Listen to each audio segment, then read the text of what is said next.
মরণ থেকে তো পালাবার কোনো উপায় নাই। দুনিয়াতে এসেছি খালি, যাব খালি। তিনটা পাতলা কাপড়ের প্যাকেট বানায় কবরে যখন নেওয়া হবে, এরে যুবক ডানে বামে দেখবি মা কান্না করে, বাবা কান্না করে, আমার সন্তান নাই। ভাইয়েরা কান্না করবে, আমার ভাই নাই। বোনেরা কান্না করবে, আমার বোন নাই। বাবা কান্না করে করে যাবে ইমাম সাহেব, সন্তানের জানাজা না পড়ায় কোথাও যাবেন না। কেউ যাবে বাঁশ বাগানে বাঁশ কাটার জন্য, কেউ যাবে তোমার আমার জন্য কবর খনন করতে, আবার কেউ বাড়ির পাশে গরম পানি করবে চিরবিদায়ের গোসল দিতে। মসজিদের খাটিয়াটা ঘরে কিনারায় যখন হাজির হয়ে যাবে, যখন তোমাকে আমাকে চিরবিদায়ের গোসলটা দিয়া সাদা কাপড়ের প্যাকেটের মধ্যে ঢুকায় দিন, ইমাম সাহেব জানাজা পড়াইয়া খাটটা যখন কাঁধে নিয়ে বাগানে রওয়ানা, মা জানালা দিয়া কাঁদবেন আর বলবেন তোরা কই না, আমার বাবার একবার দেখায় দাও, আমার কলিজার টুকরা সন্তানের চেহারাটা একবার দেখায় দাও। কারণ আমি এই সন্তানটারে নিয়ে কষ্ট কম করি নাই, এই সন্তানের পেটে ধারণ করেছি, কত রাত ঘুমাইতে পারি নাই। এই সন্তান দুনিয়াতে আসার সময় আমি বেহুশ, আমি আমার স্বামীর থেকে চিরবিদায় নিয়েছিলাম, মনে হয় আমি বাঁচব না। সেই কষ্টের সন্তান আমার দুনিয়াতে আসার পর আমারে ঘুমাইতে দেয় না, শীতের রাতে প্রস্রাব করে দিয়েছে। আমি মা এই সন্তান নিয়ে কত কষ্ট করেছি, না খেয়ে সন্তানের খাওয়াইলাম, এত কষ্ট করে বড় বানাইলাম। এত কষ্টের পর এই সন্তান যখন জিহ্বা নাড়ায় মোহাব্বত করে আম্মা কয়েকটা ডাক দিত, কলিজা আমার ঠান্ডা হয়ে যেত। এখন আমার এই সন্তান নাই, কি আমাকে মা বলে ডাকবে? তোরা আমার থেকে করে জুদা করিস না। মহিলারা মায়ের হাত দুইটা দুই দিক থেকে টেনে ধরে রাখবে আর দরজা আটকায় দিবে, যতই কান্না করো আর ছেড়ে দেওয়া হবে না। তোমার আপন বিছানার থেকে সবাই আলোক করিয়া কবরে যখন নিয়ে যাবে, এখন তোমার ডানে বামে উপরে নিচে মাটি আর কিছুই নাই। দুইজন ফেরেশতা তোমার কবরে আসবে, আমারও কবরে এমন আসবে। তিনটা প্রশ্ন করবে, এক নম্বরে রবের পরিচয় দাও, দুই নম্বরে 3 নভেম্বর 2020 সালে আল্লামা মাওলানা হাফিজুর রহমান সিদ্দিকী সাহেব সীতাকুণ্ড তাহফিজুল কোরআন মাদ্রাসার বয়ান পেশ করেছেন। তুমি আল্লাহর গোলামি করো, ওই বান্দা কবরে গিয়া বলবে আমার রবকে জানো, রব্বি আল্লাহ, আমার রব হলেন আল্লাহ। মায়ের গর্ভে যে খানা দিতে পারে না, ওই জায়গায় যিনি আমারে খাওয়ায় লালন পালন করেছেন তিনি আমার রব। আম্মা বা'দু ফাআউযু বিল্লাহি মিনাশ শাইতানির রাজীম।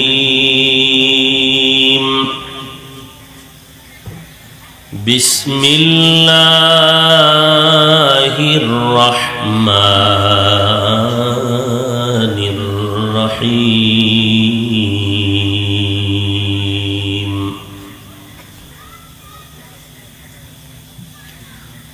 মা আতাকুমুর রাসূলু ফাখুযুহু ওয়া মা নাহাকুম আনহু ফান্তাহু। وقال النبي صلى الله عليه وآله وسلم تركت فيكم أمرين لن تضلوا ما تمسكتم بهما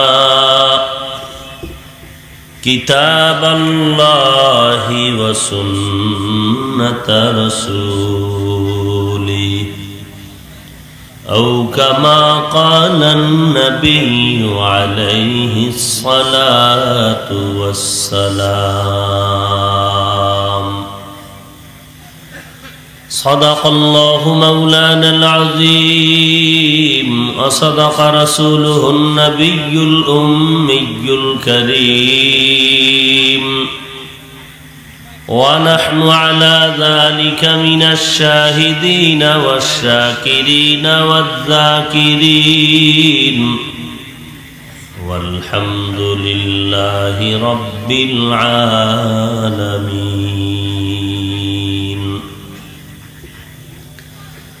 اللهم صل على محمد النبي الأمي وعلى آله وسلم تسليما.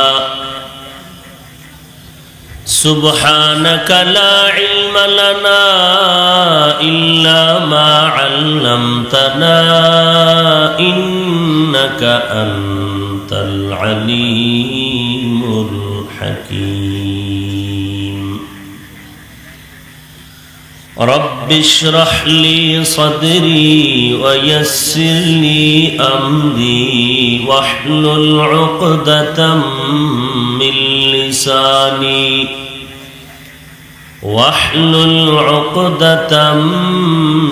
لساني يفقه قولي. تکبیر میں کلمہ میں نمازوں میں اذا میں تکبیر میں کلمہ میں نمازوں میں اذا میں ہے نام الہی سے ملا نام محمد ہے نام الہی سے ملا نام محمد. فرماتے آدم کو مجھے خلد تری میں فرماتے آدم کو مجھے خلد تری میں لکھا ہوا تو باپ ملا نام محمد لکھا ہوا تو باپ ملا نام محمد. ہے میم میں محبوب یہ مطلق کا اشارہ ہے میم میں محبوب یہ مطلق کا اشارہ پھر کیوں نہ ہو محبوب خدا نام محمد پھر کیوں نہ ہو محبوب خدا نام محمد. অধ্যকার ইসলামী প্রোগ্রামে উপস্থিত মোহতারাম সম্মানিত সভাপতি মুআজ্জাজ ও মুকাররম জাতির মাথার মুকুট রাসাতুল আম্বিয়া হযরত উলামায়ে কেরাম আল্লাহ পাকের আশিকিন জাকিরিন শাকিরিন মুহিব্বিন মুরব্বিয়ান এজাম কলিজার টুকরা আমার সমবয়সী যুবক বন্ধুগণ স্নেহের ছোট ভাই পর্দার আড়ালে অবস্থানরত শ্রদ্ধেয় সম্মানিত মা ও বোনেরা আল্লাহ পাকের দরবারে লাখ কোটি শুকর যে রব্বুল আলামিন ফিতনার জামানায় মুসিবতের মধ্যে ঈমানের করুণ হালাত মানুষের জীবনেরও করুণ পরিণতি এমত অবস্থায় একটি বেহেশতের বাগান মোবারক মজলিসে আল্লাহ পাক রব্বুল আলামিন তার দয়া ও অনুগ্রহের মাধ্যমে হাজারো হাজারো মানুষের মধ্য থেকে বাছাই করে আমাদেরকে আল্লাহ পাক এই দ্বীনের কাজের জন্য নেক আমলের জন্য কবুল করেছেন আলহামদুলিল্লাহ। রবিউল আউয়াল রাসূল আগমন করেছেন, উম্মতকে জান্নাতের পথ দেখায় গেলেন এবং নবী বললেন দুটো জিনিস রেখে গেলাম আমি রাসূল গেল। কয় জিনিস আছে? 1 নম্বরে কোরআন, 2 নম্বরে আমার জিন্দেগীর আদর্শের সুন্নাত। এই দুইটা জিনিস যদি আঁকড়ায় ধরতে পারো, কশিনকালেও তোমরা গোমরা হবে না, লাইনচ্যুত হবে না। আজ উম্মতের কাছে কোরআনও নাই, উম্মতের মাঝে রাসূলের সুন্নতের খবর নাই। কোরআন আছে মসজিদের আলমিরায়, কোরআন আছে লাইব্রেরির ভেতরে, মুসলমানের জবানের মধ্যে নাই। মুসলমানের জবানে আছে শুধু মিথ্যা, গালাগালি আর গীবত শেখায়াত।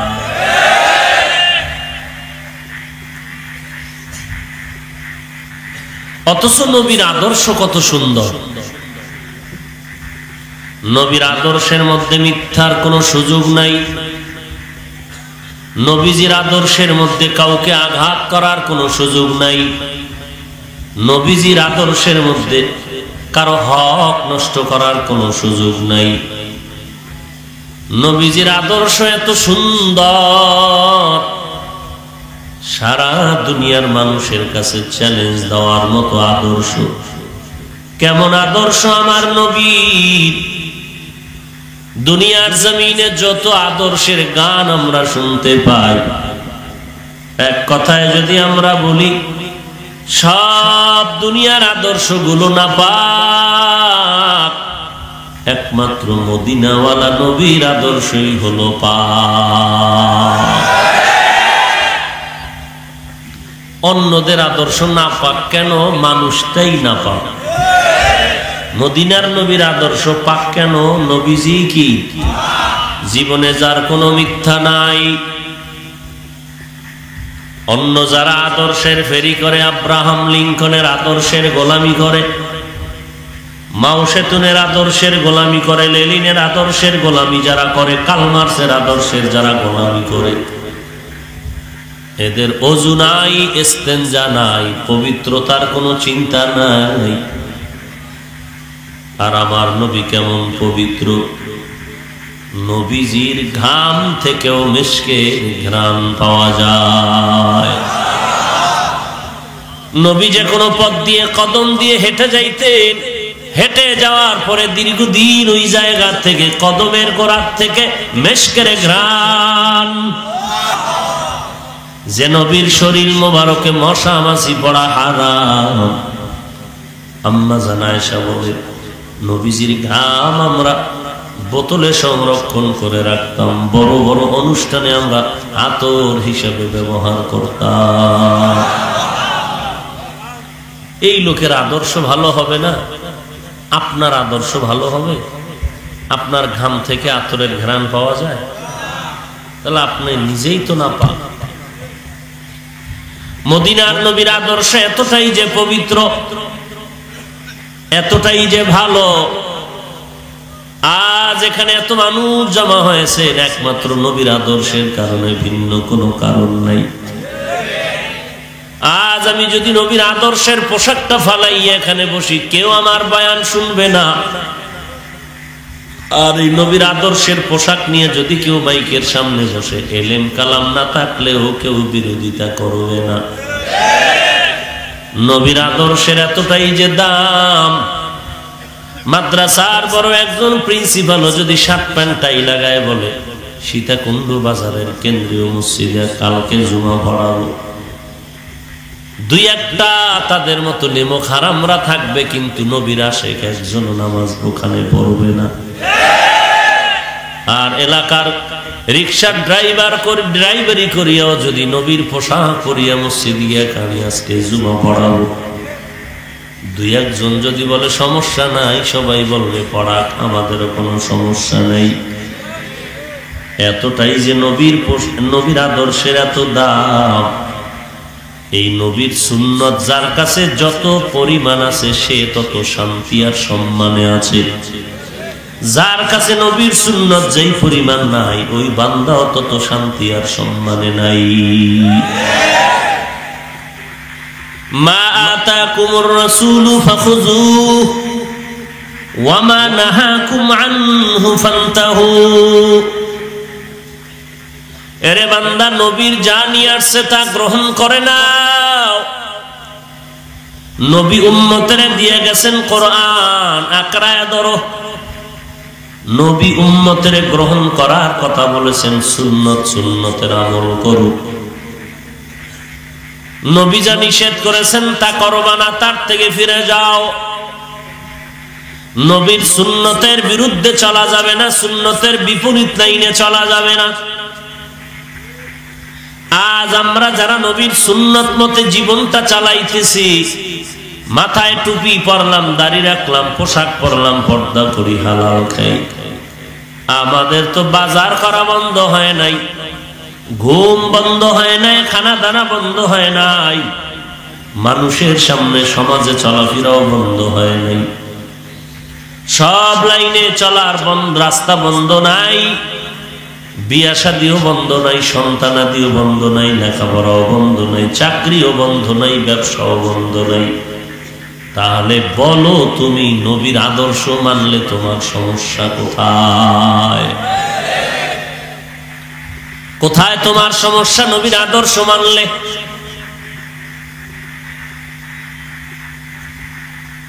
বরং তোমার সমস্যা নবীর আদর্শ না মানলে। নবীর আদর্শ বাদ দিয়া যারা চলে, দুনিয়ার কেউ তাদের ভালো জানে না। যারা আজকে পাগলের পাগলামিতে পড়িয়া মদিনার লাইন ছাড়া চুলটা কেটে ইন্দুর আর বান্দর হয়েছে, এদেরকে না মা ভালো জানে, বাবায় ভালো জানে, ভাইয়েরা ভালো জানে, বোনেরা ভালো জানে। সেদিন গতকাল সম্ভবত এক বাবায় কয়, হুজুর ছেলেটারে দোয়া করেন আর ওয়াদা করান চুল এইরকম রাখবেন। আমি বললাম, ওর বিবেক আছে, বিবেকেরও বিচার হবে আল্লাহর আদালতে।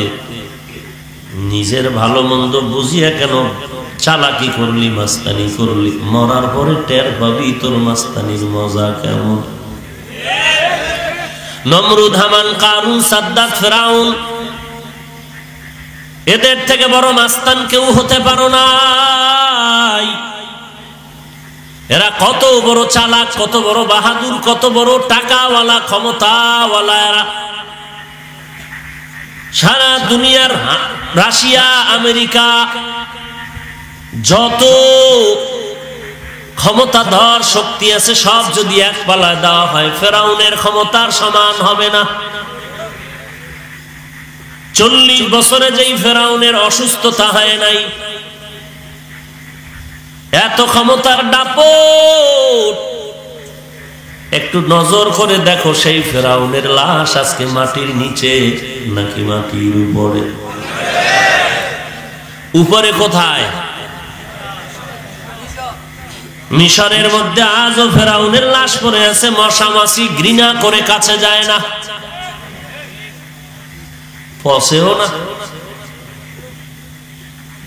ওর গন্ধ যেন কারো নাকে না যায়।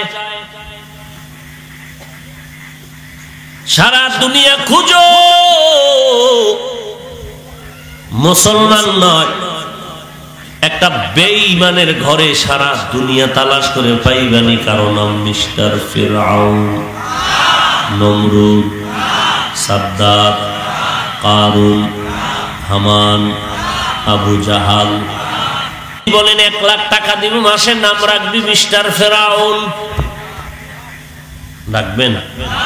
বেঈমানেরা রাখবে?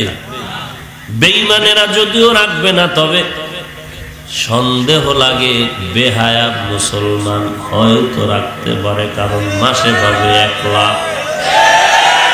মাসে কয় লাখ? 1 লাখ টাকার লোভে মুসলমান নামদারি মুনাফিকরা রাখতে পারে। সন্দেহ কেন? সন্দেহ, যেই মুসলমান আল্লাহকে ডাক দিয়ে আবার দুর্গা পূজায় গিয়ে সন্তোষ খায়, এটা কি না পারে? এই বেহায়া বেলা যাবে শর্মা কি না পারে? গিয়া কয় ধর্ম যার যার, তার মানে বিয়ে যার যার, বউ সবার। লজ্জা আছে? লজ্জা থাকলে কি আর দাঁত ব্যাটকাইয়া হাসতেন? মাথা নত করে কান্না করতেন যে আমি এত বড় বেহায়া কেন? এজন্যই তো পয়গম্বর ১৫০০ বছর আগে বলেছেন, ক্বালান নবিয়্যু সাল্লাল্লাহু আলাইহি ওয়া আলিহি ওয়াসাল্লাম, লা ঈমানা লিমান লা হায়া আলা, যার লজ্জা নাই তার ঈমান নাই। আল হায়াউ শুবাতুম মিনাল ঈমান, লজ্জা ঈমানের অংশ। পয়গম্বরের কথাটা মিথ্যা মনে করার কোনো সুযোগ নাই। লজ্জা শরম না থাকার কারণে তাকায় দেখছো মা তার আপন মেয়েটাকে দিয়া ওপেনে জিনার ব্যবসা করায়। লজ্জা না থাকার কারণে দেখেছো সোনার বাংলায় বাবা তার আপন মেয়েটাকে হোটেলে ঢুকায় বলে তুই আমার আজকের জন্য স্ত্রীর মতো। লজ্জা না থাকার কারণে মুসলমান যে ইমামের পেছনে দাঁড়ায় নামাজ পড়ে, বাইরে গিয়া সেই ইমামের বিরোধিতা করে। লজ্জা না থাকার কারণে আজ মুসলমান যেই হুজুরে বাপ মায়ের জানাজা পড়ায় সেই হুজুরের বিরোধিতা করে, গীবত শিকায়াত করে। লজ্জা যদি থাকতো কোনোদিন এই কাম মুসলমান করতে পারতো না।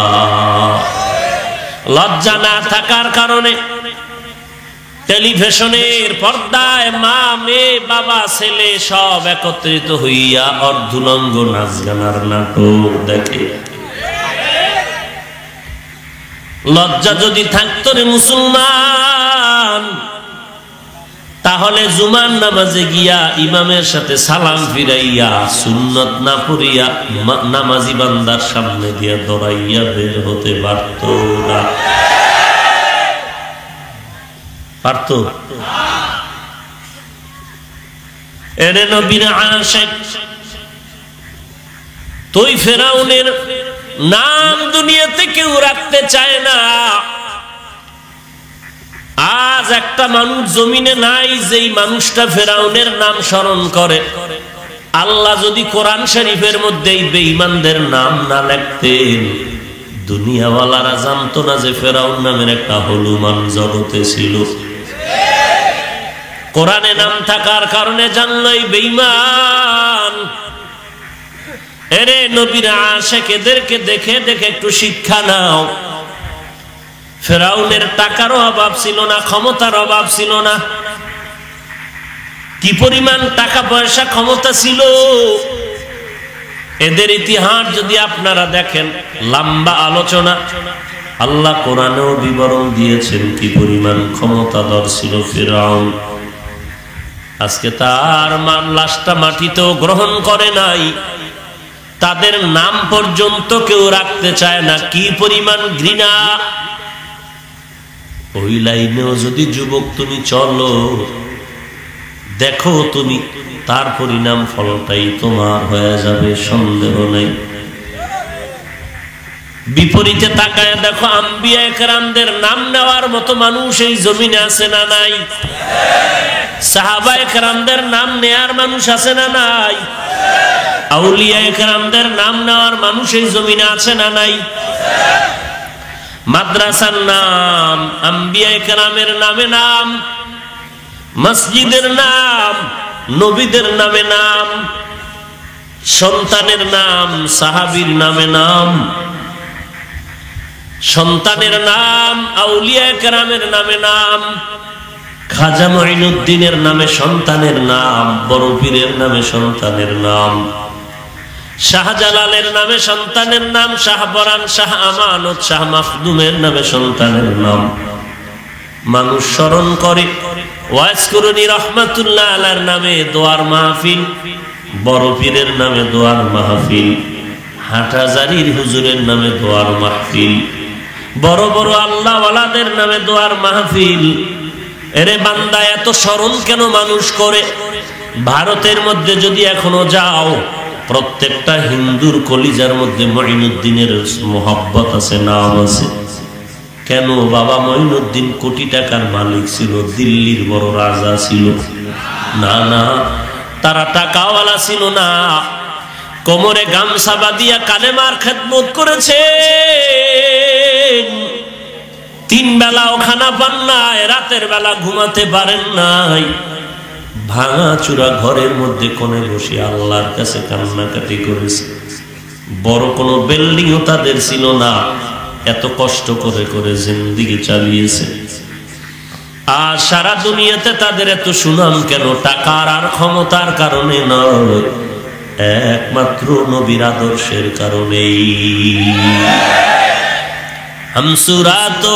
হামসিরাতে মুস্তফা তমামি হালে ও কুন ইত্তেবায়ে সুন্নতে খায়রুল বাশার গিরে লাজিম তাবয়াবি আইফসা।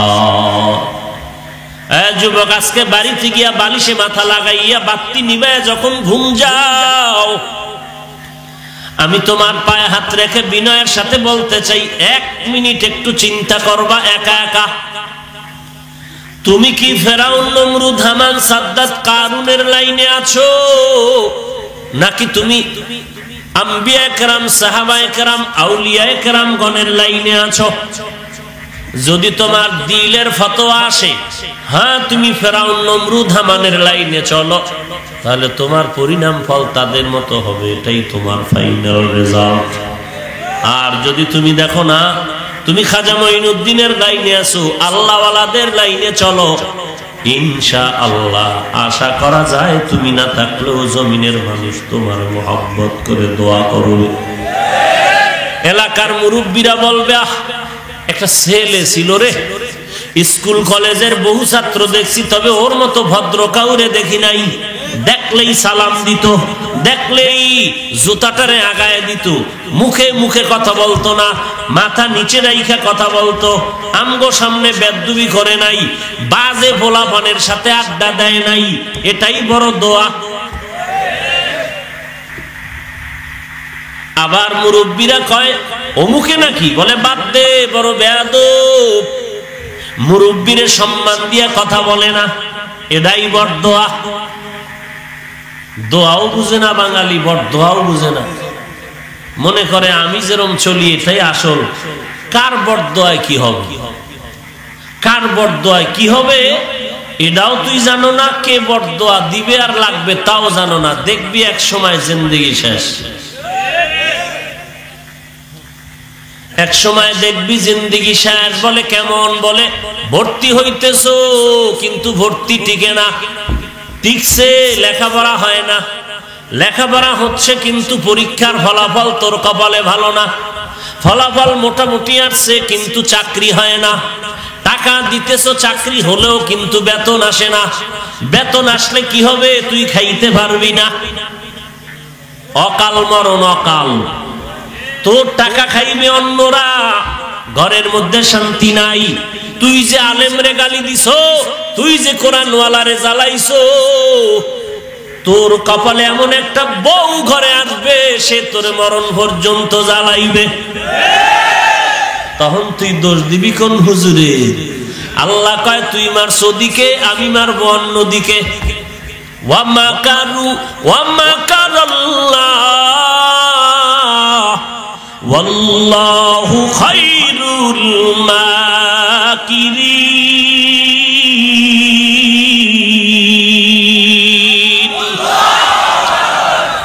তুই কয় নাম্বারের চালাক? তোর সে তো বড় বেঈমান, বড় চালাক ফেরাউন, নমরুদ, হামান, সাদ্দাত। এডিরে সাইজ করলাম কেমনে? ইতিহাস দেখ। যেই নমরুদটা আল্লাহকে মারার জন্য রেডি হয়ে গেল, আল্লাহরই রাখবে না, কি পাওয়া। সেই বেঈমানের আল্লাহ ধ্বংস করার জন্য কি পরিমাণ বাহিনী লাগছে, কি লাগছে? একটা অসুস্থ মশা মাথার ভেতরে ঢুকিয়া ফাঁকে ফাঁকে মিস কল দেয়, আর চান্দি গরম হয়ে যায়। এত ডাক্তার, এত কবিরাজ, এত হালুয়া খাইলো, মাথা ঠান্ডা হয় না। আল্লাহর কুদরত, হঠাৎ একদিন জুতার সাথে মোলাকাত হয়ে গেল, মাথা ঠান্ডা হয়ে গেল। এবার ঔষধ পাইছে। নমরুদ কয়েদির সব দৌড়ায় দে, হালুয়া ফাটিরে ভিডা, এদের হালুয়ায় কোনো অ্যাকশন নাই। জানি না যে জুতার ভিতরে এত রোগের ঔষধ আছে। মাথার সাথে লাগলেই কি মাথা ঠান্ডা, বাড়ি মারলে আরো ঠান্ডা। বাড়িটা মারার সাথে সাথে যতক্ষণ অ্যাকশন থাকে ব্যথা বন্ধ। বলে কে মারবে বাড়ি? বলে বেতন ছাড়া হবে না। কয় বেতন দেবো, বাড়ি মার। যত জোরে বাড়ি মারবি বেতন তত বেশি হবে। বাড়ি মারতে থাক। কেমন সান কপাইলে নমরুদ্দা যে জুতার বাড়ি মারলেই মাথা ঠান্ডা। সবার কপালে কি আর জুতা লাগে? কিছুদিন পরে কর্মচারী কয় আমি একা, আমার কি ঘুম নাই? আমার তো ঘুমের দরকার, বাথরুমের দরকার, আমি সব সময় পারুম না। নমরুদ কয় আর একজন রাখো। এ ঘুমাইলে আর একজন, তবে জোতার বাড়ি বন্ধ যেন না হয়।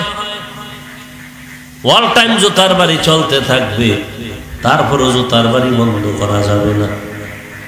বেতন দিয়ে কর্মচারী রাখছে। শরীরের মাথা হলো আসল জিনিস, মাথা হলো শরীরের মুকুট। এই মাথার মধ্যে জুতা দিয়ে বাড়ি দেয়, মাথা ঠান্ডা হয়। আল্লাহ কয় নমরুদের ইতিহাস দিয়া তাকায় দেখ, ওদের থেকে বড় চালাক তো তুই হতে পারো না। তোরে সাইজ করতে আল্লাহর বেশি কিছুই লাগবে না। দেখছো না, ডাক্তারও টের পায় না, কোনো যন্ত্রেও ধরে না যে করোনা কোন দিক দিয়ে ঢুকলো, কোথার থেকে এই করোনা এসে আক্রান্ত হয়ে গেল। আব্বা জানে না মায়ের কি খবর, মা জানে না বাবার কি খবর, ভাই জানে না ভাইয়ের খবর।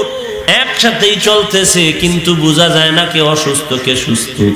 জীবনটা থাকবে নাকি বাঁচবে তাও কিছু বলার থাকে না। আল্লাহ বলেন তুই মাস্ক লাগাইয়া যদি বোরকা পরিয়াও থাকো, আর আমি আল্লাহ যদি নিতে চাই তোর বোরকায় তোরে ফিরায় রাখতে পারবে না। আর আমি আল্লাহ যদি তোরে বাঁচাইতে চাই তো হাটহাজারীর আহমদ শফির জানাজায় গিয়েও লক্ষ মানুষের ভিড়েও তোর জীবন যাবে না। বাঁচানের মালিক কে? মারার মালিক কে? তবে একটু দূরত্ব থাক, পরিষ্কার পরিচ্ছন্ন ভাবে চল। মুখের নিঃশ্বাসটা যেন কারো শরীরের মধ্যে গিয়া এফেক্ট না করে, কারণ তোমার মুখের নিঃশ্বাস তো আর মিশকের ঘেরানওয়ালা না। কারণ তুমি টানবিল খাও, গাঞ্জা, ভালো কিছু খাইতি তুই একটা ভালো জিকির নাই, তেলাওয়াত নাই, গালাগালি, গালি আর গালি, মিথ্যা কথা। কেমন মিথ্যা? কসম খাইয়া মিথ্যা। মজবুত, মিথ্যার উপরে মজবুত। এরপরে বিরিটানো মেসোয়াক তো নাই, ওই বেরাস করে বছরে একবার। কি দেখছেন? হায় হায়। অথচ পয়গম্বর বলেন মেসোয়াক কর, 5 বেলার নামাজ পড়ি, 5 বার ওযু করবি, মেসোয়াক করবি, ওই বান্দার মুখের মধ্যে কোনো দুর্গন্ধ থাকবে না। পোশাকটা পরিচ্ছন্ন রাখো, শরীরটারে পরিচ্ছন্ন রাখো। সরকার কইছে এমন কথা না, এটা 1500 বছর আগে আমার নবী বলে গেছেন, আত-তুহুরু শাতরুল ঈমান। কিন্তু নবীরটা নিয়ে ওলামায়ে কেরাম পায়ে দরিয়া বয়ান করে মানে না। সরকারেরটা মানে কেন? কয় পুলিশের ভিডা। পুলিশের আল্লাহর রাসূলের সুন্নতের কথা মানে না, ভিডা নাই তো। আর সরকারেরটা মানে কেন? পুলিশের ভিডা। পুলিশ দেখলে মাস্ক নাই, কা গামছা বেচা। কি হায় হায়। নবী আগে কইছে হাত খানার আগে হাত দুইটা ভালো কইরা কবজা পর্যন্ত ধুইয়া লইস। যেই প্লেটে খাবি ওই প্লেটে না আরেক প্লেটে দুবি।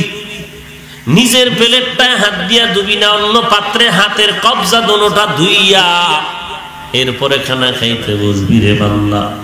খানা শেষ হওয়ার পরে প্লেটে আবার হাত ধুবি না, ভিন্ন পাত্রে দোনো হাতের কবজা পর্যন্ত আবার ধুইয়া নিবি। প্লেটের মধ্যে খানার বাকি অংশ হালকা পানি দিয়ে ধুয়ে ওই পানিটা খেয়ে ফেলবি। এটাও সুন্নাত।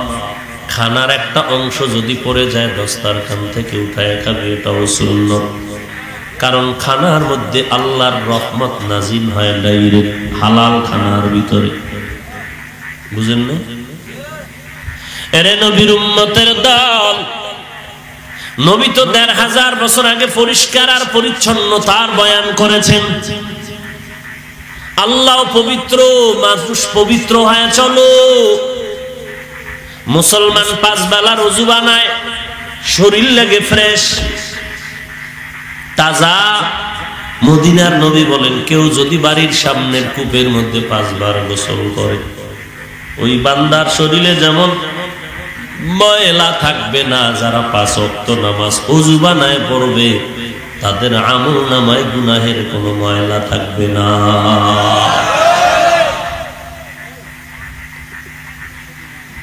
এরে নবীর উম্মতের দল,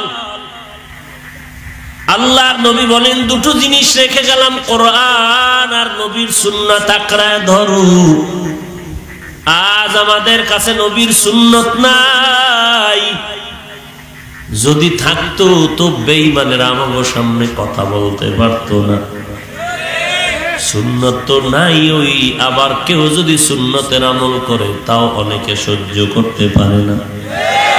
কয় এত সুন্নত লাগেনি, কোথায় যাবেন?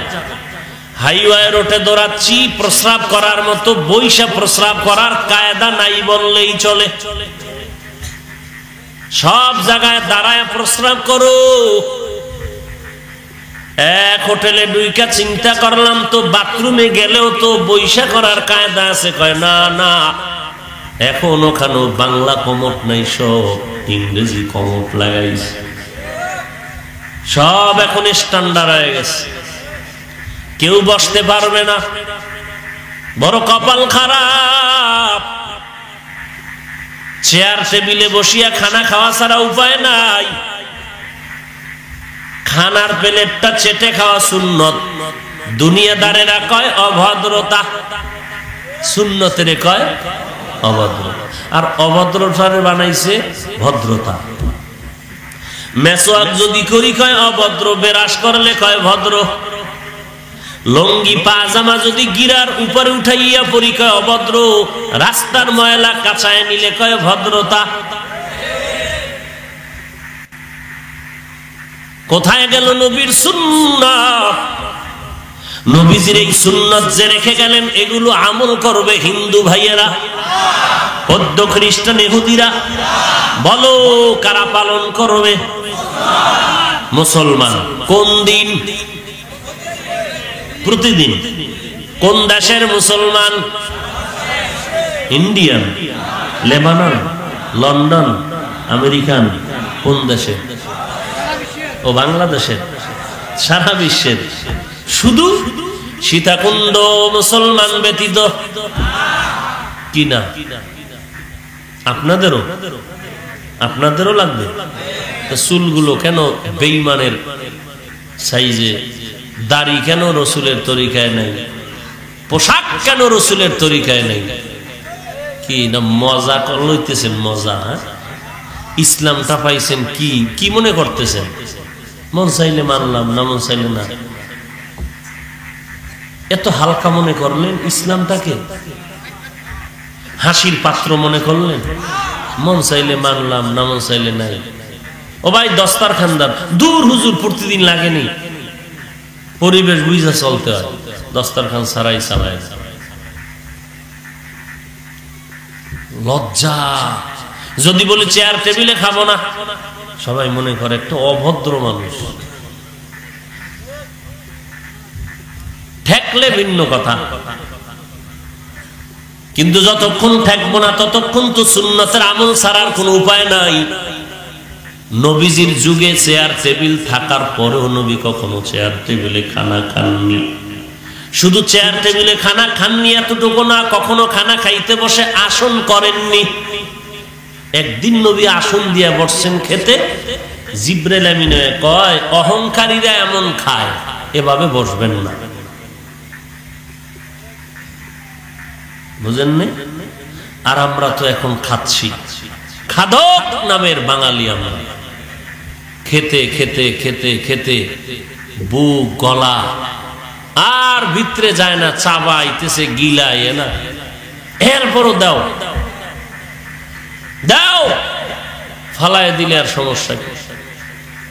এবার আর দাঁড়াইতেও পারে না, শীত হয়ে গেছে জায়গা। ইমাম সাহেবের টেলিফোন করে, হুজুর বইয়া বইয়া নামাজ পড়া যায় আছে, কিন্তু হুইয়া হুইয়া, কারণ যে খাওয়া খাইছি আর ফোন থেকে আর ওনার কায়দা নেই।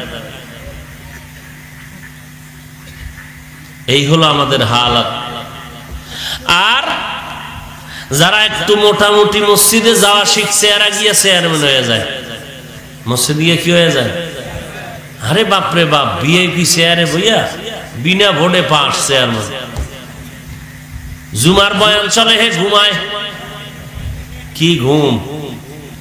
যখন একামত শুরু হয়ে গেছে, দাঁড়ায় গেছে, পাশে একজন যুবক কয়, কি ও দাদা, অজু করবেন না? সব বেটা কি এর অজু? কাজে ঘুমাইলেন? কি ঘুম? আমি তো মোরা কাবাইছিলাম। ঘুমাইছে, অজু আছে? কি নাক টান দিছে যে ইমামের বয়ান বন্ধ হয়ে যাওয়ার উপক্রম হয়ে গেছে। এ বলে ঘুমাইল, কাঁচা মিশা কথা কইলো, ঘুমাইলো, অজু হারাইলো, এরপরে নামাজে হারাইল। হায় হায়, এটা পাঁচ ওয়াক্ত নামাজি কিন্তু এমন করে না।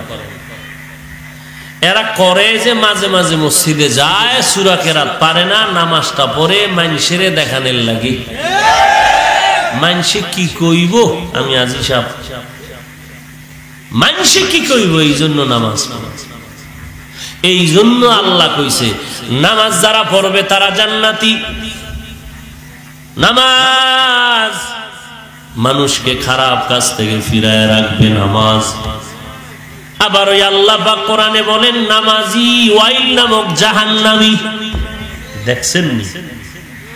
এক আয়াতে আল্লাহ বলেন নামাজ মানুষকে পাপ থেকে ফিরায় রাখবে, জান্নাতি বানায় দিবে নামাজ। আর এক আয়াতে বলেন আল্লাহ নামাজি বান্দা হবে ওয়াইল নামক জাহান্নামী। ফাওয়াইলুল লিল মুসাল্লিন। এবার চিন্তা করেন কথাগুলো, নামাজি জান্নাতি, আবার নামাজি কি জাহান্নামী। কোন নামাজি নামাজে দাঁড়াইছে কোরআনের খবর নাই। কোরআন শরীফ আমরা ওলামায়ে কেরাম, কারি সাহেব, হাফেজ সাহেব, ইমাম সাহেবরা শুদ্ধ করে যত তাড়াতাড়ি পড়তে পারি, আপনারা পারেননি। নামাজে খারাইলে পারেন। বিদ্যুৎ ফেল, আমগো 4 রাকাত, হ্যাঁ 10 রাকাত শেষ। জোতালয়ে খারাইছে, বাইরে হয়ে যায়। কি পরিমাণ কোরআন দ্রুত পড়ছে বুঝেন।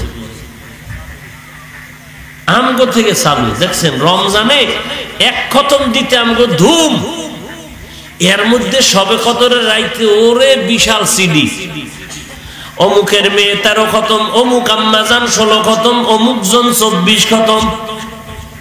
কি বই বই একবার আলহামদুলিল্লাহ, 3 বার কুল হু আল্লাহ পড়ছেন, আল্লাহ জানে। আমরা হাফেজ সাহেবরা যদি কোরআন শরীফ রেগুলার পড়ে তো 2-4 খতম দিতে খবর আয়া যায়। আর আমগো দেশের বাঙালি কি চালু, আমগো থেকে চালু 13 খতম দিয়া লাইছে কদরের আগে, কেউ দিছে 26 খতম। দোয়া না করলে ইমামতি শেষ। 26 খতমের দোয়াটা 13 খতমের ডবল হইব না? নাম না কইলে তো ফজরের আগেই বিদায়। আর ইমাম সাহেবের নাম কইতে যায় যদি আর একজনেরটাও লগে মিলায় কয়, আর এক বিপদ। কারণ হের বাপের ডার ভাগে দোয়া কম হয়ে গেছে, আর একজন বাপ ঢুকলো কেন? কত চালাকি আর কত মূর্খতা, এর কোনো সীমানা নেই। হায় হায়, মা আতাকুমুর রাসূলু ফাখুযূহু ওয়া মা নাহাকুম আনহু ফান্তাহু। পয়গম্বর জানিয়ে আসছেন, গ্রহণ করে নাও। নবী যা থেকে নিষেধ করেছেন ফিরে যাও। 1 নম্বরে কোরআনের আঁকড়ে ধরো, 2 নম্বরে নবীর সুন্নতের মালাটা গলায় পড়ো। এর যুবক, তোমার আমার মতো যুবক, দাড়িওয়ালা টুপিওয়ালা নামাজির অভাব নাই। তাকায় দেখো, স্কুল কলেজের ছাত্র নামাজি, ব্যবসা করে নামাজ ছাড়ে না, সরকারি চাকরি করে নামাজ ছাড়ে না, কৃষক কৃষি কাজ করে নামাজ বাদ দেয় না, রিক্সা ড্রাইভার রিক্সা চালায় নামাজ বাদ দেয় না। ড্রাইভারি চলতেছে, আজান হয়ে গেছে, তালা মারিয়া মসজিদে ঢুকে গেল। অযুবক, কয়দিন আর এই বাহাদুরি করবা? মরণ থেকে তো পালাবার কোনো উপায় নাই। দুনিয়াতে এসেছি খালি, যাব খালি। তিনটা পাতলা কাপড়ের প্যাকেট বানায় কবরে যখন নেওয়া হবে, এরে যুবক, ডানে বামে দেখবি মা কান্না করে, বাবা কান্না করে, আমার সন্তান নাই। ভাইয়েরা কান্না করবে, আমার ভাই নাই। বোনেরা কান্না করবে, আমার বোন নাই। বাবা কান্না করে করে যাবে ইমাম সাহেব, সন্তানের জানাজা না পড়ায় কোথাও যাবেন না। কেউ যাবে বাঁশ বাগানে বাঁশ কাটার জন্য, কেউ যাবে তোমার আমার জন্য কবর খনন করতে, আবার কেউ বাড়ির পাশে গরম পানি করবে চিরবিদায়ের গোসল দিতে। মসজিদের খাটিয়াটা ঘরে কিনারায় যখন হাজির হয়ে যাবে, যখন তোমাকে আমাকে চিরবিদায়ের গোসলটা দিয়া সাদা কাপড়ের প্যাকেটের মধ্যে ঢুকায় দিন, ইমাম সাহেব জানাজা পড়াইয়া খাটটা যখন কাঁধে নিয়ে বাগানে রওয়ানা, মা জানালা দিয়া কাঁদবেন আর বলবেন, তোরা কই না, আমার বাবার একবার দেখায় দাও, আমার কলিজার টুকরা সন্তানের চেহারাটা একবার দেখায় দাও। কারণ আমি এই সন্তানটারে নিয়ে কষ্ট কম করি নাই। এই সন্তানের পেটে ধারণ করেছি, কত রাত ঘুমাইতে পারি নাই। এই সন্তান দুনিয়াতে আসার সময় আমি বেহুশ, আমি আমার স্বামীর থেকে চিরবিদায় নিয়েছিলাম, মনে হয় আমি বাঁচবো না। সেই কষ্টের সন্তান আমার দুনিয়াতে আসার পর আমারে ঘুমাইতে দেয় না, শীতের রাতে প্রস্রাব করে দিয়েছে। আমি মা এই সন্তান নিয়ে কত কষ্ট করেছি, না খেয়ে সন্তানের খাওয়াইলাম, এত কষ্ট করে বড় বানাইলাম। এত কষ্টের পর এই সন্তান যখন জিহ্বা নাড়ায় মোহাব্বত করে আম্মা কয়েকটা ডাক দিত, কলিজা আমার ঠান্ডা হয়ে যেত। এখন আমার এই সন্তান নাই, কে আমাকে মা বলে ডাকবে? তোরা আমার থেকে করে জুদা করিস না। মহিলারা মায়ের হাত দুইটা দুই দিক থেকে টেনে ধরে রাখবে আর দরজা আটকায় দিবে, যতই কান্না করো আর ছেড়ে দেওয়া হবে না। তোমার আপন বিছানা থেকে সবাই আলোক করিয়া কবরে যখন নিয়ে যাবে, এখন তোমার ডানে বামে উপরে নিচে মাটি আর কিছুই নাই। দুইজন ফেরেশতা তোমার কবরে আসবে, আমারও কবরে এমন আসবে। তিনটা প্রশ্ন করবে, এক নম্বরে রবের পরিচয় দাও, দুই নম্বরে ধর্মের পরিচয় দাও, তিন নম্বরে রহমাতুল লিল আলামিনের পরিচয় দাও। দুনিয়াতে যদি রবের গোলামি করিয়া মরতে পারো, দুনিয়াতে যদি বান্দা তুমি আল্লাহর গোলামি করো, ওই বান্দা কবরে গিয়া বলবে, আমার রবকে জানো? রব্বি আল্লাহ, আমার রব হলেন আল্লাহ। মায়ের গর্ভে যে খানা দিতে পারে না, ওই জায়গায় যিনি আমারে খাওয়ায় লালন পালন করেছেন, তিনি আমার রব। দুনিয়াতে আসার পরে আমি ভাত খেতে পারতাম না, ফল খেতে পারতাম না।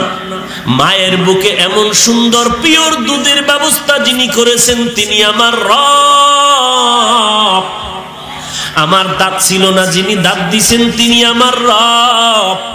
আমি কথা বলতে পারতাম না, কান্না ছাড়া কোনো আওয়াজ আমার ছিল না। কথা বলার শক্তি যিনি দিয়েছেন তিনি আমার রব। হাঁটতে জানতাম না, যিনি আমাকে হাঁটার শক্তি দিয়েছেন তিনি আমার রব। ওই রব আমার আল্লাহর কেউ না। যারা ইসলামের মালা গলায় পড়েছে তারা বলবে দ্বীনিয়াল ইসলাম, আমার ধর্ম ইসলাম, আর কোনো ধর্ম নাই। তৃতীয় প্রশ্ন, মুহাম্মদ নবীর দেখায় বলবে চিনো?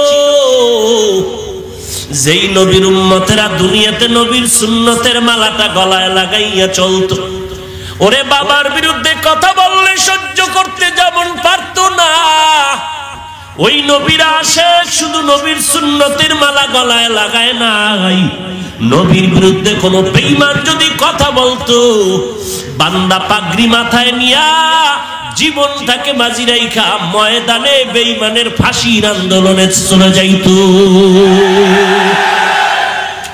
ওই বান্দা বলবে তিনি তো আমার সেই নবী, যেই নবীকে না দেখে নবীর আদর্শের টুপি পরেছিলাম, যেই নবীকে না দেখে নবীর আদর্শের দাড়ি রেখেছিলাম। কত মানুষ টুপিওয়ালা বলে গালি দিয়েছে, টুপি ফালাই নাই।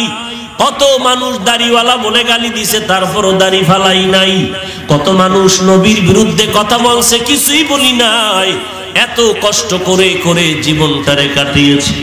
এরে নবীর উম্মতের দল, আল্লাহ বলবে আর এদের ডিস্টার্ব করবা না, তাড়াতাড়ি কবরের বেহেশতের বাগান বানায় দাও, বেহেশতের বিছানা বিছায়া দাও, জান্নাতের সাথে একটা রাস্তা বানাইয়া দাও।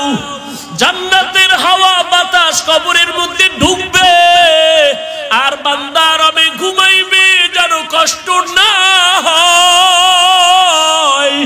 কিয়ামত পর্যন্ত বান্দাকে ঘুমাইতে দাও। ইসরাফিলের সিংহার ফুৎকারের আগে কেউ যেন তার ঘুমে ডিস্টার্ব না করে।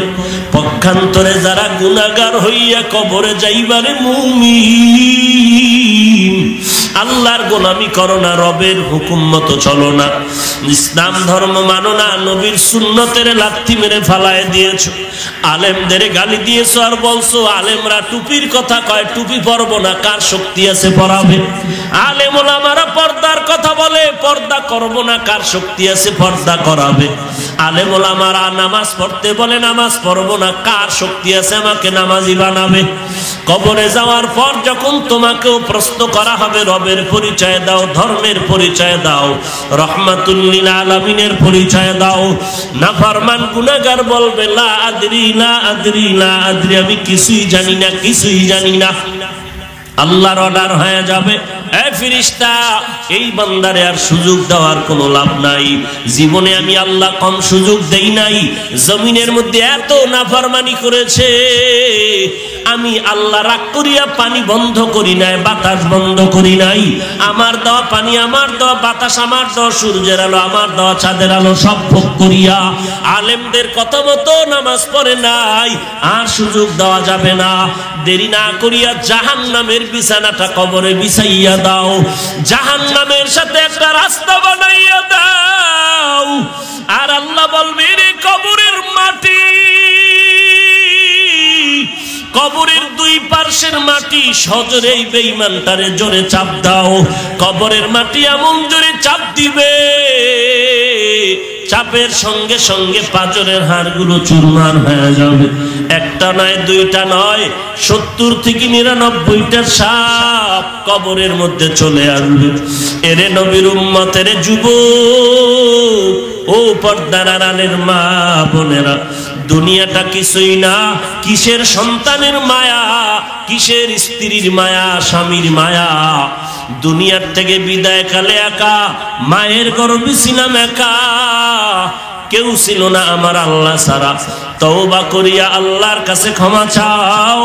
এই জীবনে কত বন্ধু বান্ধবের হারিয়েছি, একদিন সকলকেই বিদায় নিতে হবে। ওই আল্লাহর কোরআনকে জীবনের আপন বানায় নাও, নবীর সুন্নতের মালাটা গলায় পরে নাও। জীবনে যত অপরাধ করেছি দিলটা নরম করে আল্লাহর কাছে তওবা করো, আর বলো হে মালিক, জীবনে আর কোনোদিন গুনাহ করব না রে আল্লাহ। আমার গুনাহের কারণে আমার সন্তান, আমার মা, আমার বাবা, আমার পরিবার, আমার এলাকার মানুষ কষ্ট পায় আমার গুনার কারণে। ও আল্লাহ, তুমি আমাকে মাফ করে দাও। আজকে থেকে আর নামাজ বাদ দিব না, 5 বেলার নামাজ ছাড়ব না, মা বাবাকে কষ্ট দিয়া বরদোয়া নিব না, আর কোনোদিন আলেম ওলামাদের বিরোধিতা করে গুনাহগার হব না রে আল্লাহ। দেশ ও জাতির বিরুদ্ধে ষড়যন্ত্র করব না। আজকে থেকে কোরআন শেখার চেষ্টা করব, নামাজ পড়ব, নবীর সুন্নাত অনুযায়ী চলব। আল্লাহর কাছে বিনয়ের সাথে তওবা করে নাও। আল্লাহ, তুমি আমাদেরকে মাফ করে দাও। তওবাওয়ালা জিন্দেগি দান করো, তওবার উপরে মজবুত হয়ে চলার তৌফিক দান করো, শয়তানের ধোঁকা থেকে হেফাজত করো।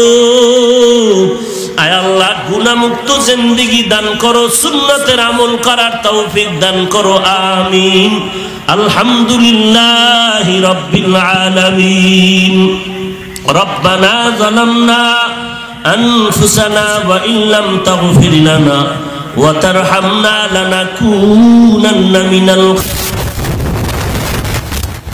ইয়া আরহামার রাহিমিন ইয়া আরহামার রাহিমিন ইয়া আরহামার রাহিমিন। রব্বিরহামহুমা কামা রব্বায়ানি সগীরা।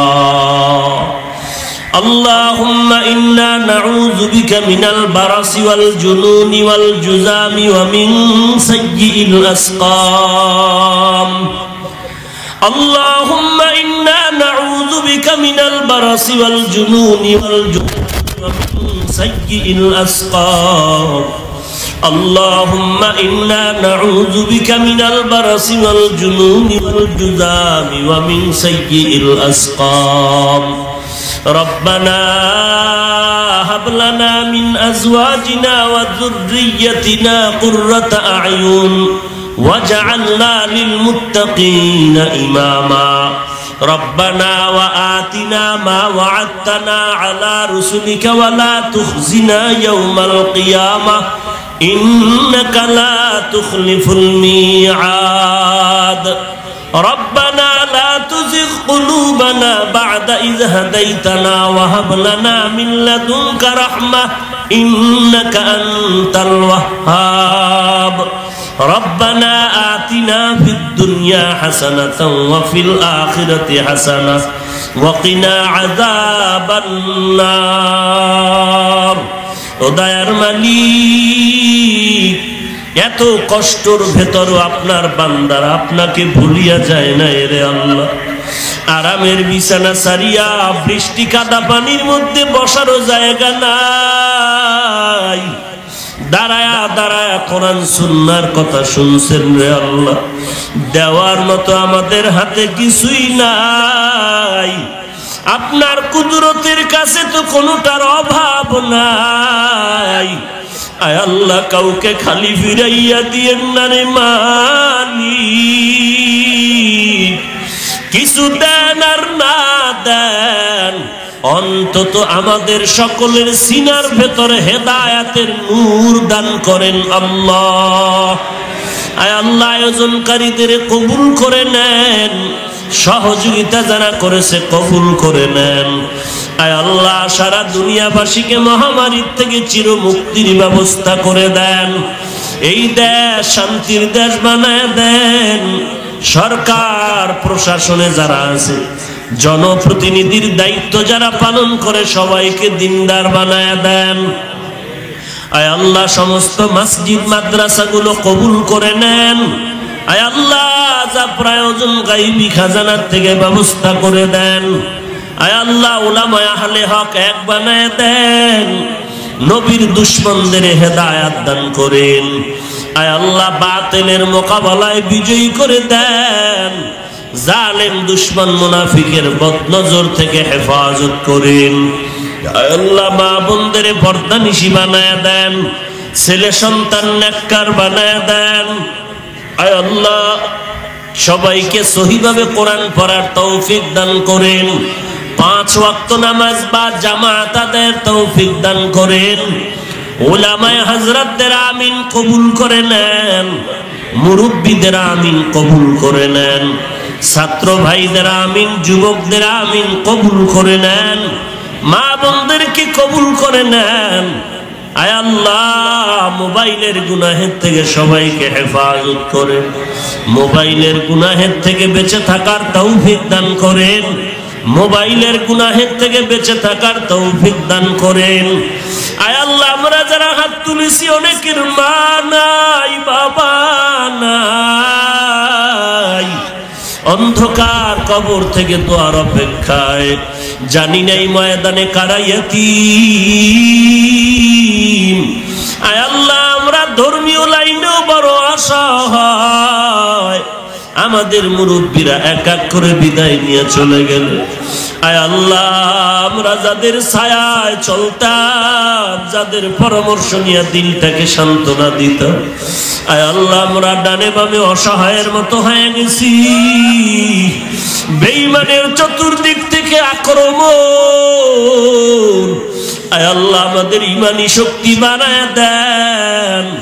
আয় আল্লাহ, যারা দুনিয়াতে নাই তাদের কবর জান্নাতের বাগান বানায় দেন, যারা বেঁচে আছেন হায়াত বাড়ায় দেন, অসুস্থ যারা সুস্থ করে দেন, দীর্ঘ নেক হায়াত দান করেন, চলার পথে ইজ্জতের সাথে হেফাজত করেন আল্লাহ। আয় আল্লাহ, বাতিলের মোকাবেলায় বিজয়ী করে দেন। আয় আল্লাহ, গুনাহের কারণে দিলটা শক্ত, চোখে পানিও নাই, আয় আল্লাহ, কান্নাওয়ালা চক্ষু দান করেন, কান্নাওয়ালা চক্ষু দান করেন, কান্নাওয়ালা চক্ষু দান করেন, জিকিরওয়ালা জিহ্বা দান করেন, আখিরাতের ফিকিরওয়ালা কলব দান করেন আল্লাহ। গুনাহের প্রতি ঘৃণা জমায়া দেন, নেক আমলের আগ্রহ বাড়ায়া দেন, আহলুল্লাহদের সোহবত আমাদের দান করেন। আয় আল্লাহ, উম্মতের মাঝে মুহাব্বত বাড়ায়া দেন, আহলুল্লাহদের অন্তরে মুহাব্বত বাড়ায়া দেন, বড়দের অন্তরে মুহাব্বত বাড়ায়া দেন আল্লাহ। মাদ্রাসার খেদমত করি কবুল করে নেন, গায়বী খাজানার থেকে প্রয়োজন মিটায়া দেন আল্লাহ। আসাতায়ে কেরাম তালিবুল ইলমদের জন্য বরকতি রিজিকের ব্যবস্থা করে দেন আল্লাহ। আয় আল্লাহ, আপনার খাস বান্দার মাধ্যমে ব্যবস্থা করে দেন, জায়গার ব্যবস্থা করে দেন আল্লাহ, অর্থের ব্যবস্থা করে দেন আল্লাহ। আল্লাহুম্মা রযুকনি ফাইন্নাকা খায়রুর রাযিকিন, আল্লাহুম্মা রযুকনি ফাইন্নাকা খায়রুর রাযিকিন, আল্লাহুম্মা রযুকনি ফাইন্নাকা খায়রুর রাযিকিন।